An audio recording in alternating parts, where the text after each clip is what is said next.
Hey guys, and welcome back to another Lost Bits video right here on TetraBitGaming, the series where I explore noteworthy, scrapped, unused, and unseen content in video games. In this Lost Bits video, I will be exploring one of my all-time favorite party games, the game that started it all for this series of friendship-straining games, Mario Party for the Nintendo 64. And really quickly, before we dive in, if you guys do enjoy this video and would like to support the channel and see more Lost Bits in the future, don't forget to slap a like or comment down below. It would seriously help me out a lot. And with that out of the way, let's begin exploring Mario Party. So first off, for some reason, using the free camera on the regular board game caused the backdrop of the map to not load properly, and the game appears as you guys can see here. Just the characters and tiles on a black backdrop. However, we really don't miss out on much because if the game is anything like Mario Party 2's system, which I'm sure it is, moving the camera around would just show that the characters and tiles are superimposed on the static background image, which is kind of cool in my opinion. So basically, the entire game takes place on an invisible path, which is brought to life by the background in each map. But anyways, less on that. First up, we'll have a quick look at the main menu hub of the game.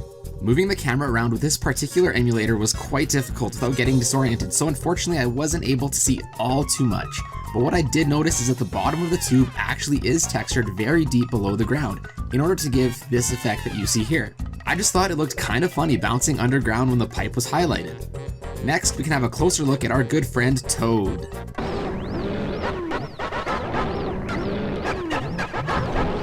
Yeah, I'd say that's enough PTSD for one day. I also found that when you select one of the houses, if we take the camera back a little bit, we can see that the exterior of the house is still somewhat modeled and textured, which I found quite surprising.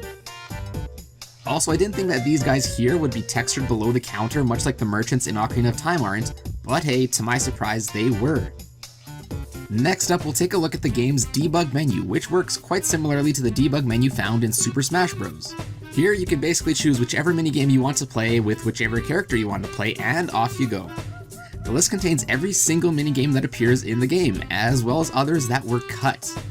Most of the cut minigames, as you can see here, are labeled in green and can't be selected from this menu. It's interesting to note that many of the minigame titles aren't yet translated into English, but rather kept as Japanese transliterations, even though this is the North American version of the game. Also, if you take a look at the background, you will notice that it is made up of portraits of each playable character.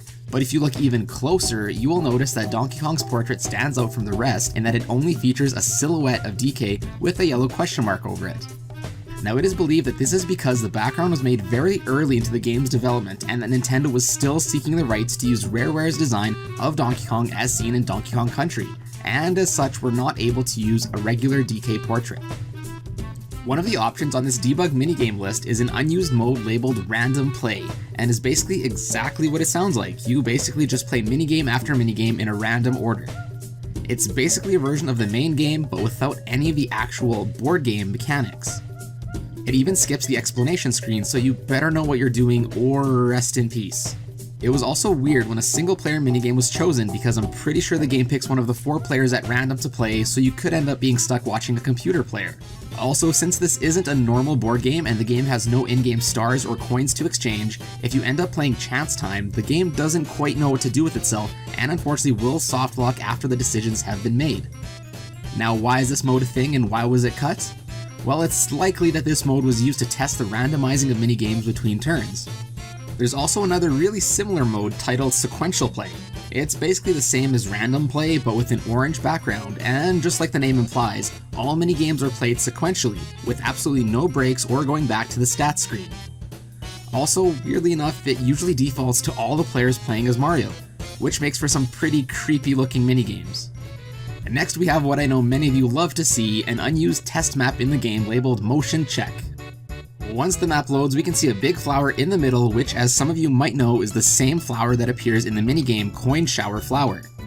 The flower can be jumped on and walked on, and its physics are identical to the minigame from which it comes from. Cool.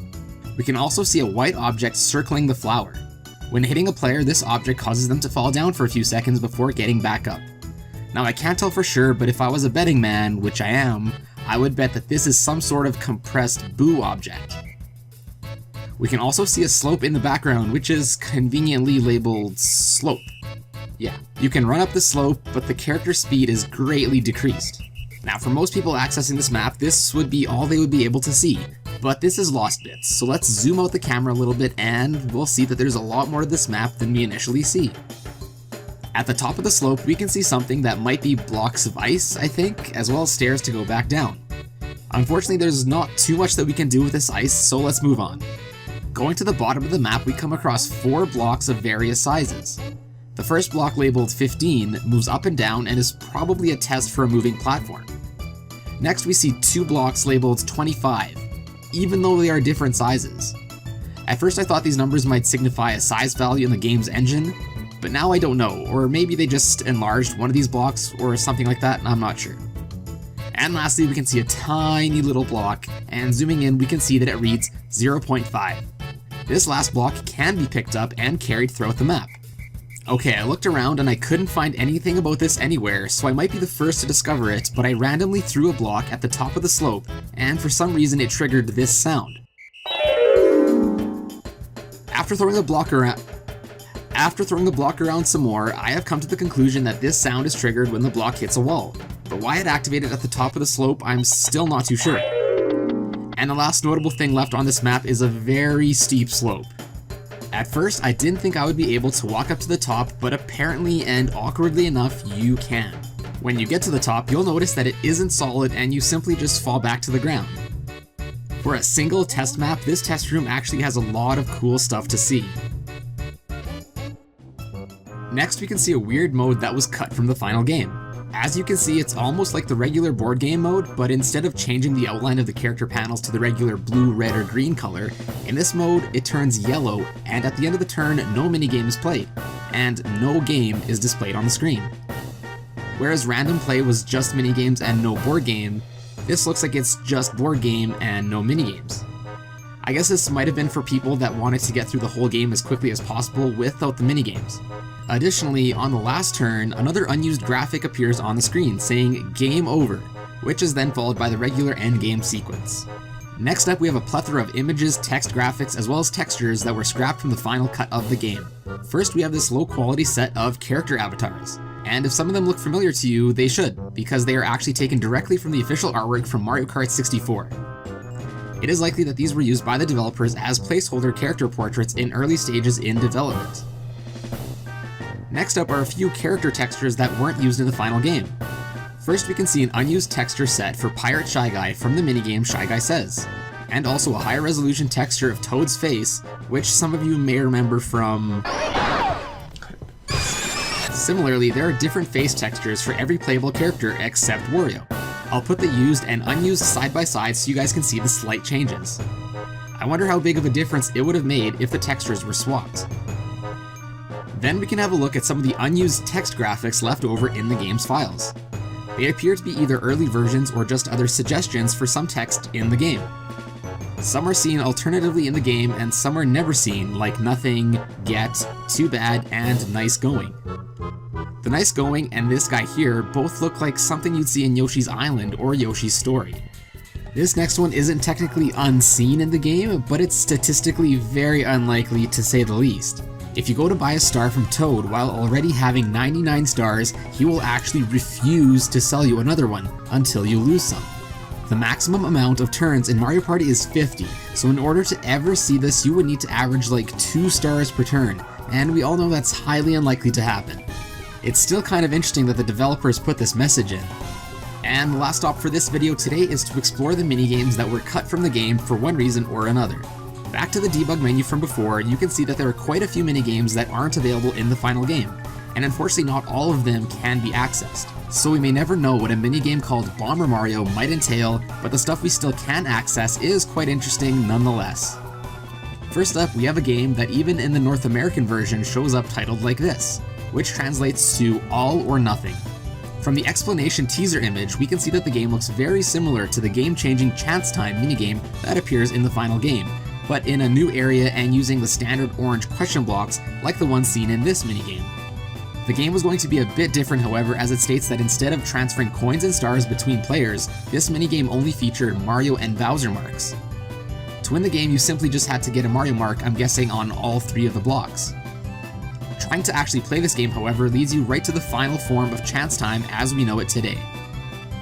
Next up, we have a canned minigame called Tour de Mario. This one, as you can see, is quite weird. The first thing you probably noticed is the preview image that simply just says now printing. What this means, I don't think anyone knows, but I'm sure it had something to do with printing in-game pictures in real life, much like the feature of Pokemon Snap in Blockbuster video rental stores. Judging by the name and the description, it is likely that this minigame was going to feature the characters racing on bikes. The large Japanese text you see in the middle of the screen translates to under construction. This obviously very likely means that this minigame wasn't completed in time for release. Now we have two minigames that are actually playable from the game's files. However, both of these games don't have an explanation screen. The first game is called Same Game, which apparently plays exactly like another game of the same name. You basically enter a room and ground pound certain colors of jello, making sure that none are left in order to reach the treasure chest. Mess up and you'll have to abandon the treasure chest and settle for a measly coin instead. How shameful. I actually really like this minigame and I think it's quite fun. I have no idea why it would have been scrapped, as it looks pretty complete to me. Although Same Game doesn't have an explanation screen, there is a preview image for the minigame, so it looks like this minigame was basically ready for release. And the last scrapped minigame that we can access in this game here is called Yoshi's Tongue Meeting. Yeah, I think this one was scrapped just from that name alone. In this game, the character sits on a Yoshi, unless you are Yoshi, and you have to deliver a baby Wiggler to their mama. You have to press A at the right time or something, but I couldn't get it to work. Although this minigame is quote-unquote functional, the music and the sounds are quite broken.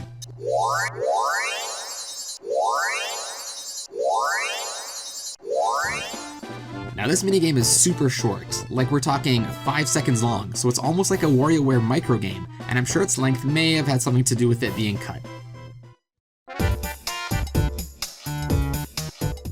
Hey guys, and welcome back to Lost Bits, the series where we explore the unused, altered, and unseen content in gaming. As I make this video, it's been almost 5 years since I made the original Mario Party Lost Bits video. Now this was only the 7th Lost Bits video I ever made, and since then, the series has grown and evolved quite a bit, and honestly, it still blows my mind that video has gotten over 500,000 views since.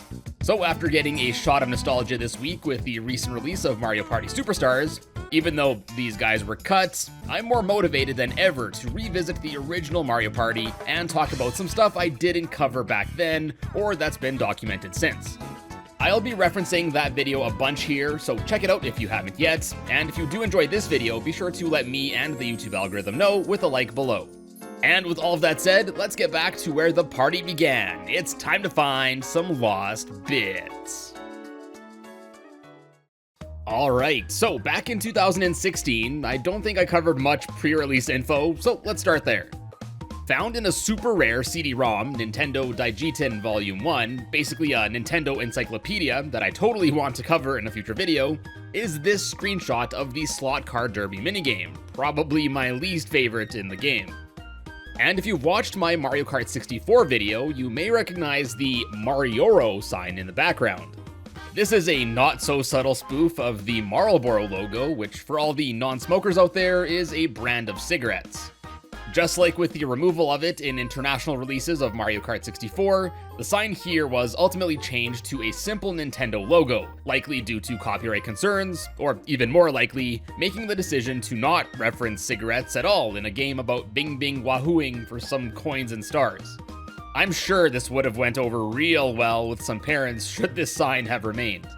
Then next up, in a little bit less of an obscure source, found on the official Japanese website for Mario Party, which surprisingly is still up and running, are several early icons of all the characters in Mario Party 1. Yoshi's and Wario's icons seem to be pretty similar to the one used in the final, but the rest certainly look less polished. Peach's icon looks the most different here, as she isn't even facing forward like the rest of the characters. And furthermore, it bears more resemblance to her character select icon in Mario Kart 64 after she is selected. This shouldn't really be surprising if you've watched my original video on this game, where I discussed several other unused character portraits which also appear to have been taken right from Mario Kart 64. Regardless, I gotta say, seeing old websites like this really takes me back to my early days on the internet. Next up, there are a few text strings that go left over unused in Mario Party.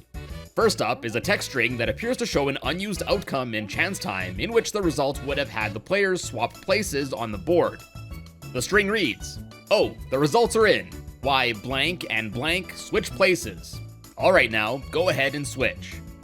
And there's also even a backup string for the rare case where both players in question were already on the chance time space together.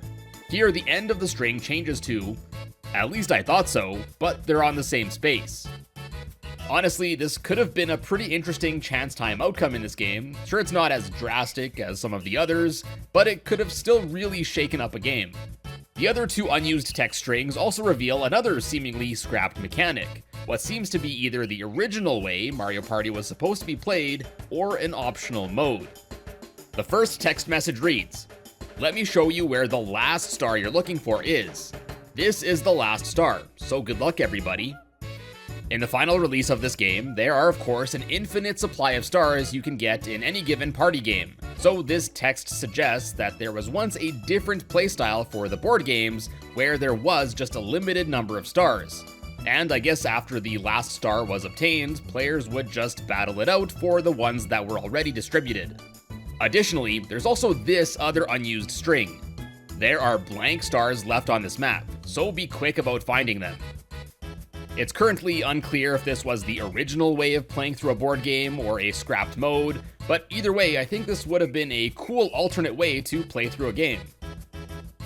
Then, moving along, there's what looks to be another scrapped part of this game, and this time in the form of extra content that appears to have been at one point at least planned to be introduced to the game via the Nintendo 64 DD. A quick refresher for those that don't know, basically the 64 Double D was a disk drive attachment for the Nintendo 64 that only released in Japan with some exclusive games, as well as some add-on content to existing N64 games. Shortly after release though, due to very weak sales, the 64 DD was promptly taken off the market.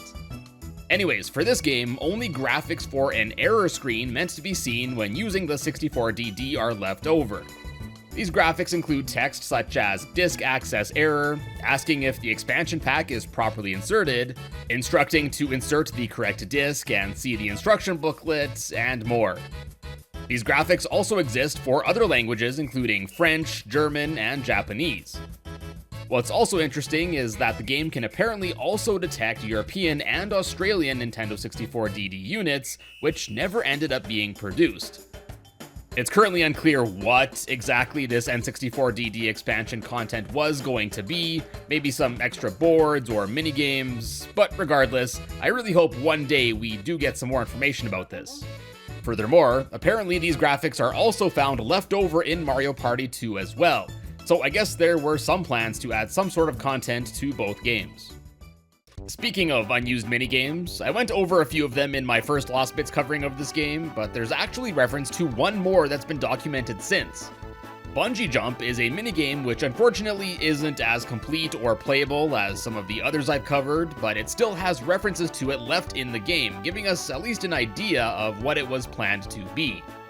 Although its description has been removed, the text for the advice given on the minigame explanation screen is left over in Japanese, and it translates to, "The bungee cord can stretch a bit. Press the button when you're right in front of the coin. If your timing is right, you'll get the treasure." So based on this, it looks like this was a minigame based around timing.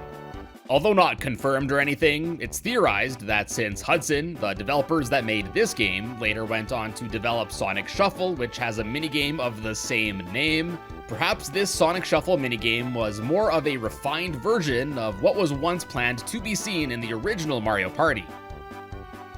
Next up, I'm sure most people by now know of the version differences between regions, such as the changes to some of the characters' audio. Oh my god! So I missed! But what I didn't know until this week is that there's a whole audio track that's straight up just scrapped in only the North American releases of this game. Heard in the minigames Balloon Burst and Musical Mushroom in the Japanese, Australian, and European copies of the game is this song.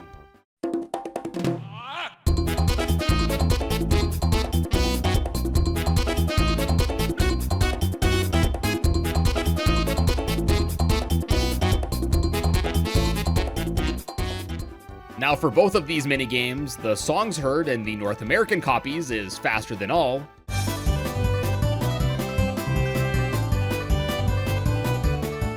and coins of the world respectively.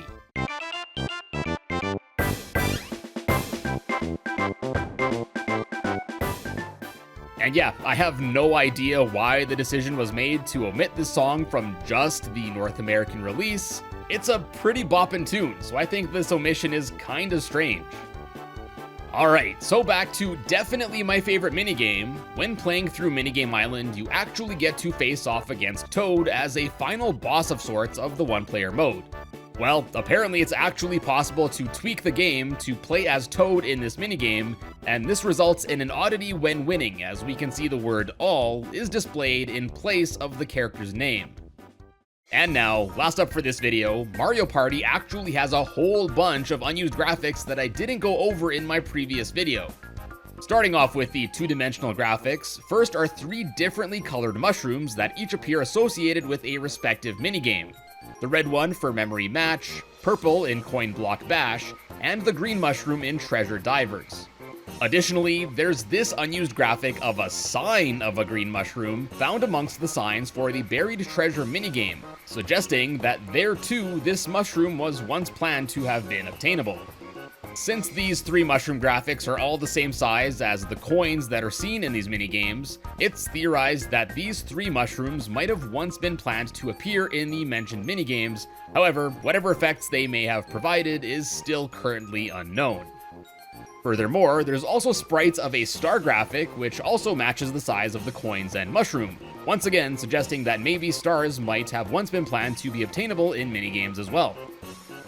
Next, I went over the early version of Chance Time known as All or Nothing in my previous video, where basically the player just had to try and hit a block and hope it had a Mario mark. Although the minigame still hasn't been able to be loaded, there are actually some graphics still kicking around for it. These are of course the default question sprites, one for Bowser, as well as one for Mario. And speaking of Chance Time, there's also a few early textures for that. All featuring a fiery background, these are apparently the numbers 0 to 3 in Japanese, and these were all very likely used when Chance Time was being developed. Next up, surprisingly, the font from Super Mario 64 is actually found left unused in this game. I guess maybe they were using it as a placeholder earlier in development before implementing the final font style. Then next are 2 sets of early graphics for the block scene at Bowser's Magma Mountain when reaching one of the branching paths, with one of these looking much more early than the other. And then similarly, there are some early graphics for the main dice block itself, with numbers 5, 7, 8, and 9 oddly missing. Apparently these graphics also went on to remain kicking around in the files for the next 2 Mario Party games. Next, there's this unused reticle meant for the Bombs Away minigame. It's thought that this was going to be an indicator as to where the cannonballs were being aimed, and I guess this was removed since that might have made the minigame too easy. Then there's this little blooper fella that's found amongst the graphics for the minigame stadium result screen. Not sure what he'd be for, but he looks pretty cool. And lastly, for the 2D graphics, we have sprites for this unused jackhammer for the Crazy Cutter minigame. I guess this might have been an early version of the jackhammer that is used. And finally, moving on to the 3rd dimension. First up, I think I remember covering these in another Mario Party video, but here we got several early and basic platforms, as well as this slide thing. I think it's pretty safe to say that these were likely used in development to test mechanics like jumping and of course, sliding. Then next, we got some unused models of a red and black Bob-omb flag, as well as an early low-poly version of Bowser's Cannon, and all of these are associated, of course, with Wario's Battle Canyon. Then we got some sort of wooden box thing, this thing that kinda looks like the like-likes from Ocarina of Time, and then this thing, whatever this thing is, and these are all unused models found amongst those for Peach's birthday cake, suggesting their once planned use with that board. And then we got unused models of a coin, mushroom, as well as star. Now what's extra interesting about these last 3 is that they're all found amongst the models for the Crazy Cutter minigame, suggesting that these might have once been one of the models that escapes the ground after being jackhammered. And yet again, the mushroom and star models here only reinforce the idea that both might have once been planned to be obtainable via certain minigames. Next, I mentioned the early texture for Bowser's Magma Mountain earlier, but there's also a pair of unused models of the weird rock formation sign fellas. In the final version, these only appear as part of the background texture, and I guess maybe this change was made to reduce hardware usage. Then we got this basic bumpy terrain model, maybe once used to test how characters control at different inclines. There's this model of a strange unused wooden room. And then there's an unused model of one of the most overhated controllers in existence. Here though, the grips do look pretty uncomfortable. As if the N64 controller didn't cause enough injury with this game, I feel like I could cut myself on those points. And last but not least, there are several graphics of what seems to have been a scrapped sequence showing how coins were produced. These are all found amongst the models for the minigame stadium result screen, so maybe it was going to show how the coins were made before being dropped onto the players. We got the floor texture, a cart, as well as the tracks it would have moved on, a claw grabbing a sheet of gold, some sort of machine which I guess would then use this die to punch coins out of the gold sheet, resulting in this, and then finally produced coins which would then presumably get piled up in a cart. Honestly, this could have been a pretty cool sequence. I don't think we've ever gotten to see how coins are produced in the Mushroom Kingdom, I guess maybe besides Wario's gold mine in Mario Kart. But yeah, this could have given us some valuable insight into the Mushroom Kingdom's coin minting process. Really hoping that one day we get some more answers to this, or better yet, maybe even see what the sequence was supposed to look like.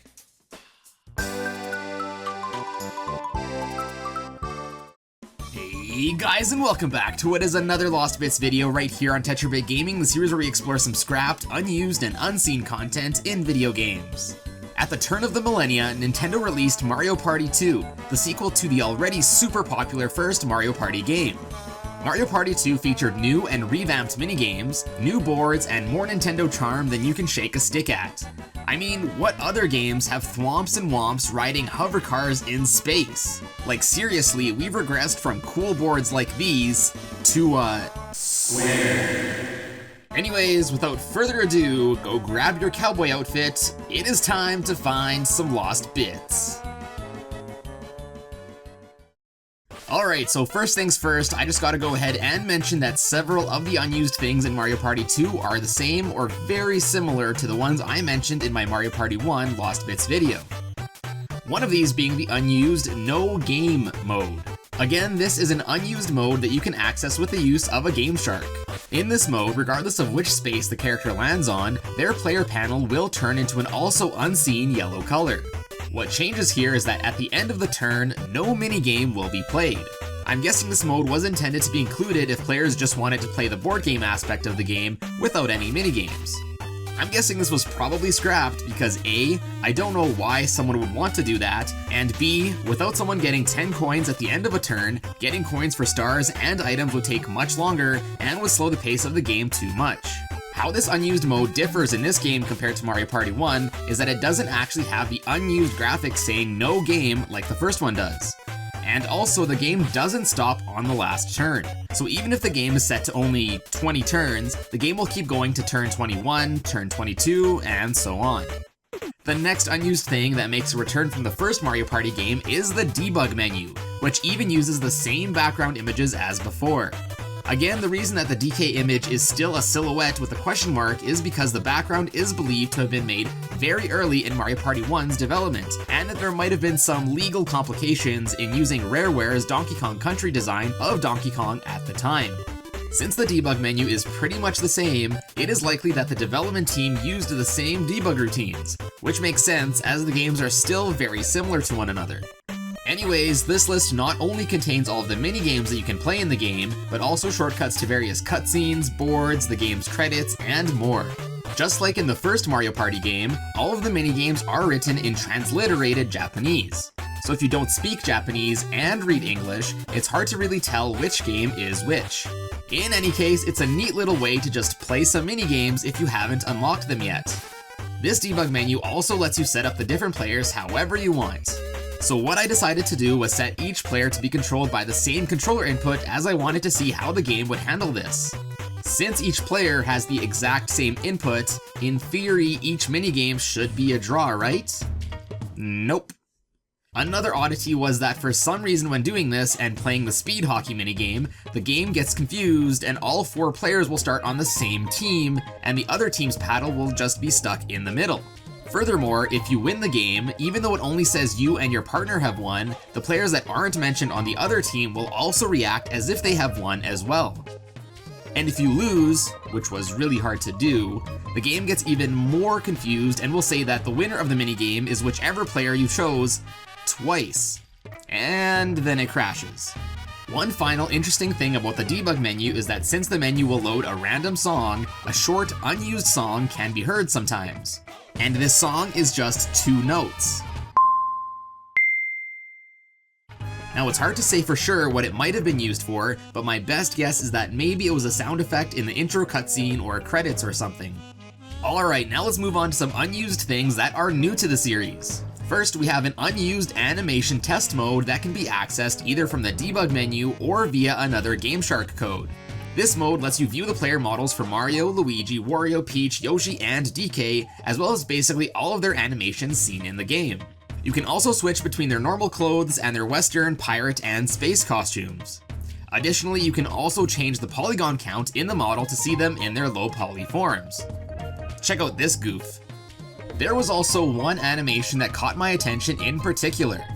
This one leaves most of the characters' heads the same size, but shrinks down their bodies, making some of the characters, particularly Wario, look pretty ridiculous. I mean, look at that tiny torso. It took me a while to figure where these were used, but the next few animations make it pretty clear that they are from the Sneak and Snore minigame in which your character is in a barrel and has to sneak around a chain chomp. I suppose it's a pretty interesting way the developers decided to squeeze the models into the barrels. Most of these animations are really cool to see. I mean, I feel like you could make a music video with them.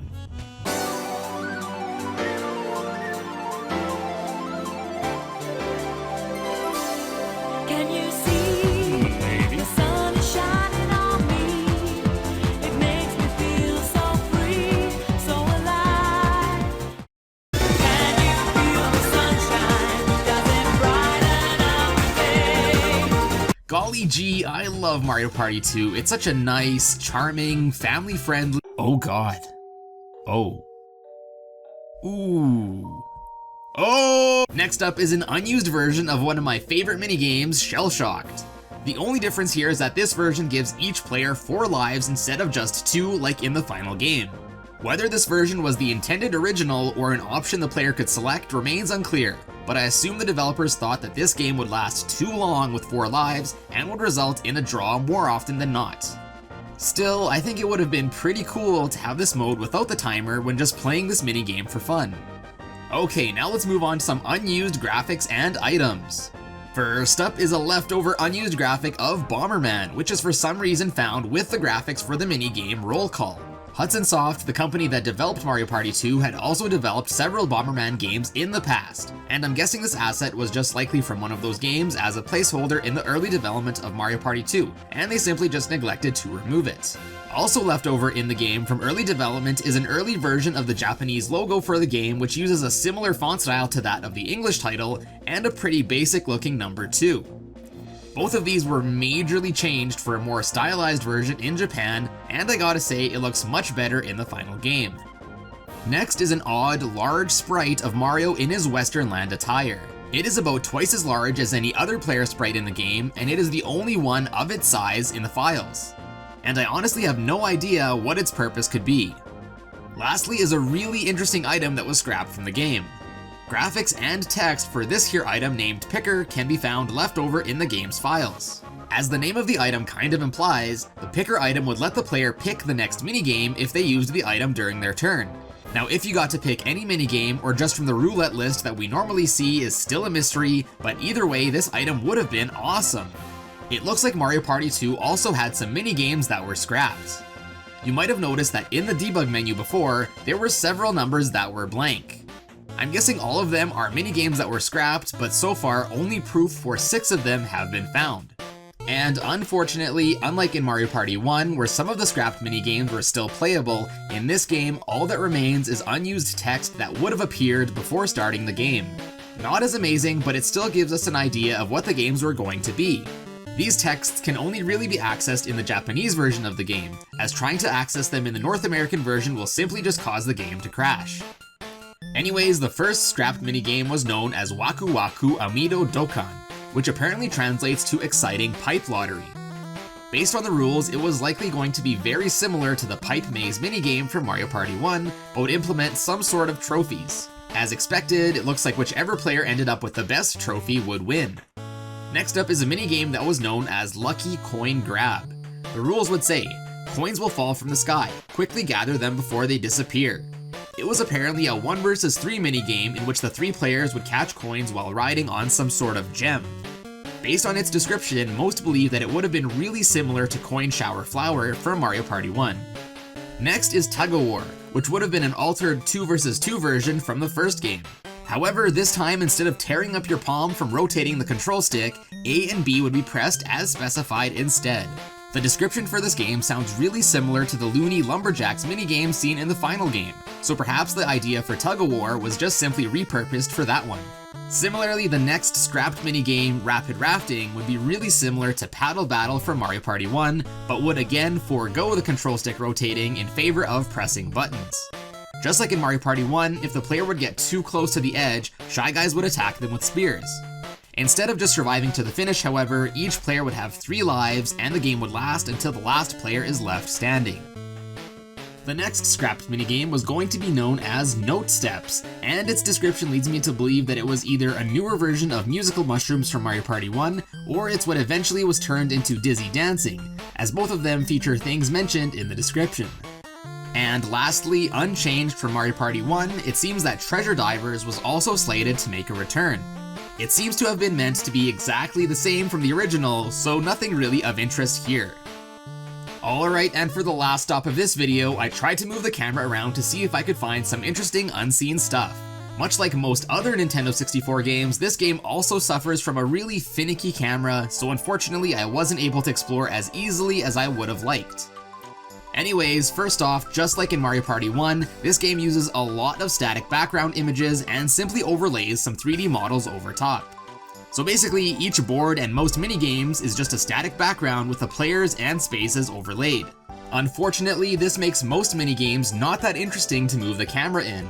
And the ones that might have been interesting were severely limited due to culling or whatever this was. So after playing through most of the minigames, really the only interesting thing that I could find was that in this minigame, even after the player loses, they will still just keep running off screen. And we can also see how the surviving players teleport to the back of the line as well.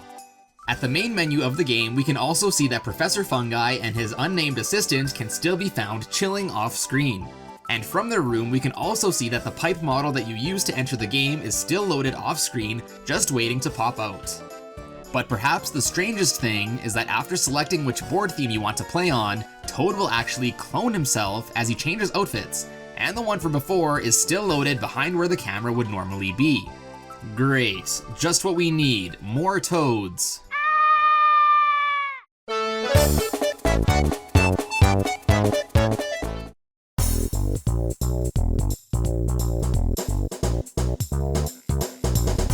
Hey guys, and welcome back to another Lost Bits video right here on TetraBitGaming, the series where we explore the unused, scrapped, and unseen content in video games. Following the success of the first 2 Mario Party games, 2001 saw the release of Mario Party 3.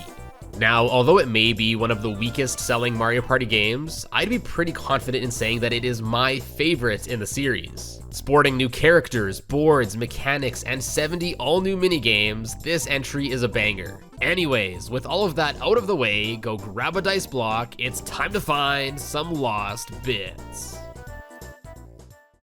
Kicking things off, we have a slew of unused graphics, models, and sounds.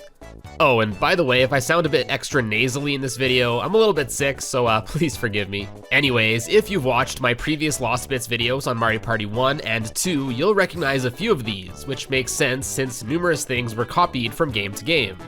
First up is the unused jingle that's been left unused ever since Mario Party 1.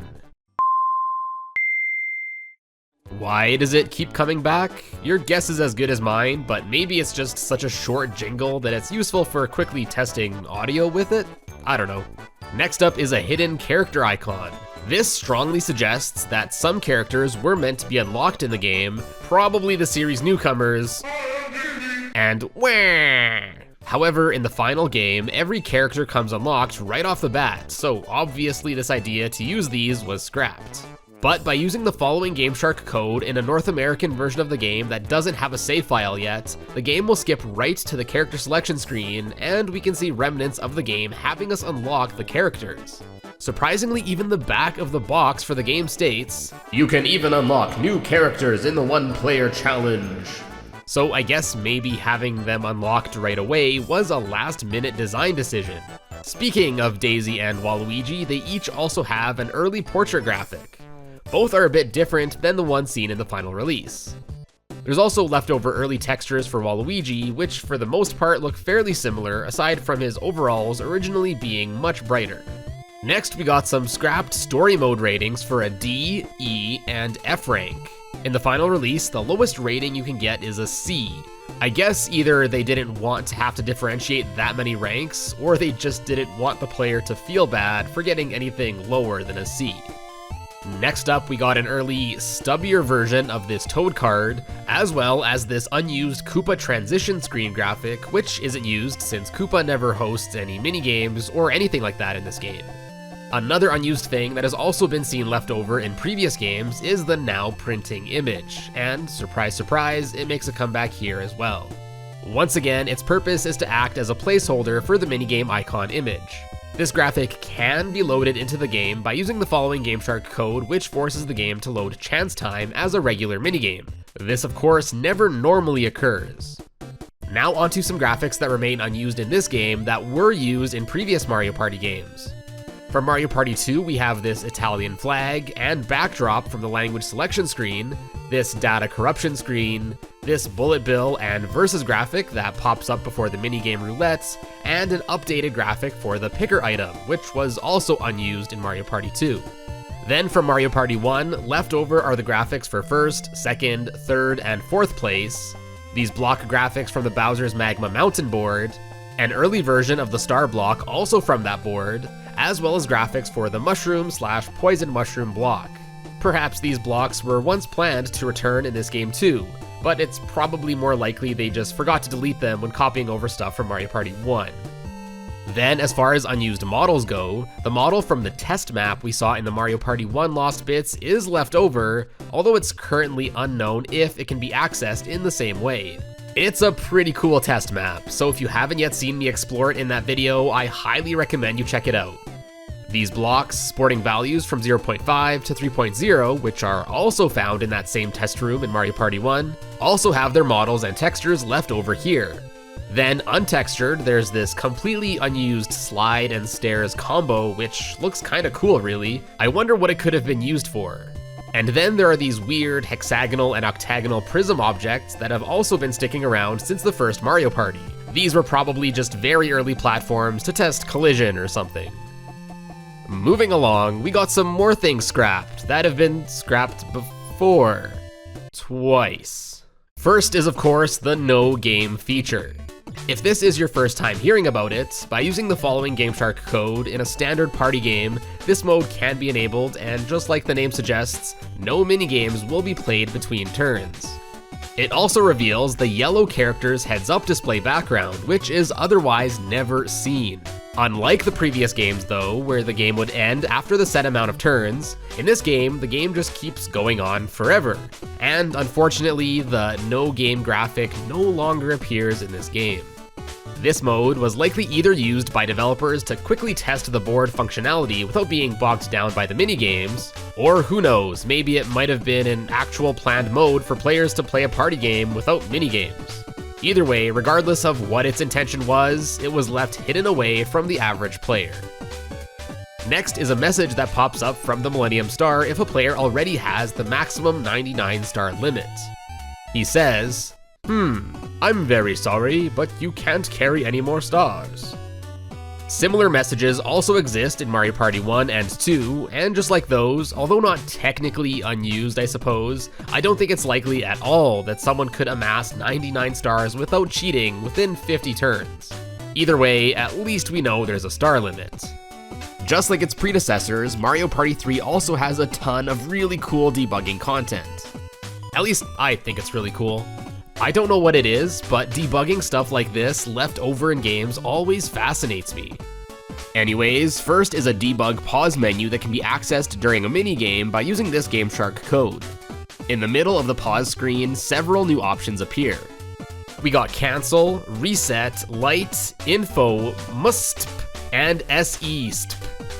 Cancel just backs out of the menu, reset will instantly end the minigame in a draw, light allows you to play around with the lighting and fog in the current game by using the C buttons, info will toggle a memory usage meter, MUSSTP, which is obviously short for music stop, does just that, and finally SESTP, which stands for sound effect stop, obviously disables all the sound effects.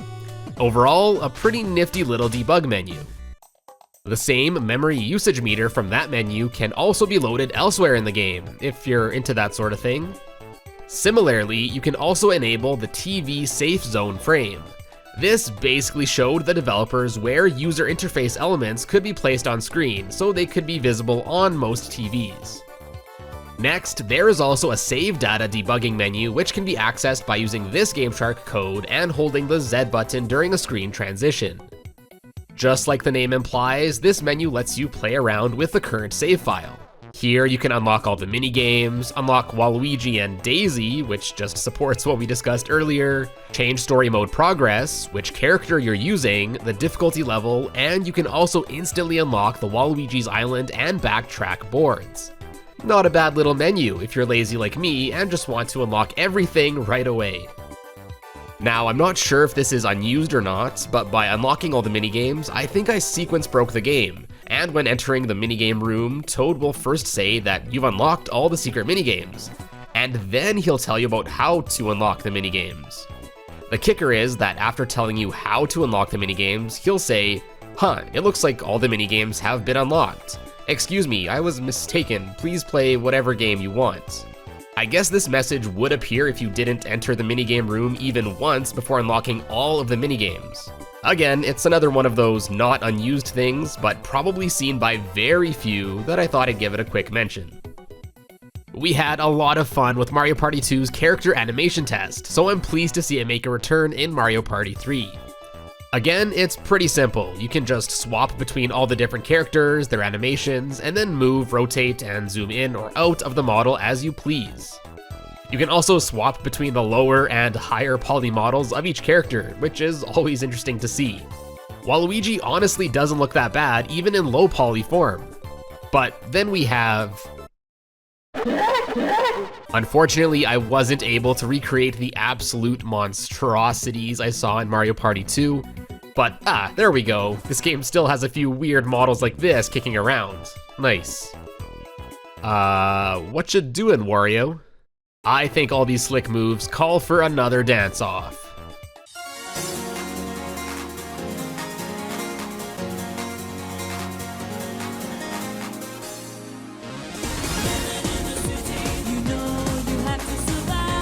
This time around, Mario Party 3 also has a message check mode. As the name implies, here you can basically view all the text messages seen in the game. Interestingly, Boo is used as the placeholder icon for the text boxes that other characters normally use. Admittedly, not as interesting as the character animation test, but still cool to see nonetheless. Furthermore, although only Peach appears in the North American and European versions of the game, in the Japanese version, Peach will be joined by the rest of the original crew, including another copy of herself. Additionally, only in this version will all of the game's screen transition animations play out as soon as you enter this mode. It's kind of a weird thing to scrap from the other versions. And saving the best debug menu for last, we got this main one. Again, this one is visually the same as the ones for both Mario Party 1 and 2, right down to the missing $DK silhouette image. Using this GameShark code in the North American version, one of two debug menus can be accessed by holding L or R respectively during a scene transition. They're mostly the same, only one will have different names for some of the minigames, will remove all the missing entries, and also contain the text check I mentioned earlier. These menus basically let you test any minigame with any configuration of characters. We also see the minigames in Japanese transliterations like Kinopio Koopa, Tone Decay Koopa Hammer, and who could forget Go Go Mokuba. With this menu, you can also load right into several different duel maps, test any of the Game Guy minigames, chance time, and also test loading the minigame explanation screen. Overall, a pretty slick little debug menu to test things and get around to different minigames quickly. I can definitely see why this was useful for the developers. And last up for this video, I tried once again to move the camera around to see anything noteworthy that's normally unseen to us. But as we saw in both Mario Parties 1 and 2, the game boards and most minigames just use 2D graphics for the background, with some objects overlaid. I couldn't even see any of the spaces during a party game. Anyway, that's all to say there's really not anything unseen in these instances, though it is fun to flip stuff around. For areas that do use more 3D objects, sometimes there's pretty cool stuff to see, like the outside of Peach's castle when loaded inside, but for the most part, the areas are just super small with nothing really out of view, or the background just trips out like it did in this main menu toy box area.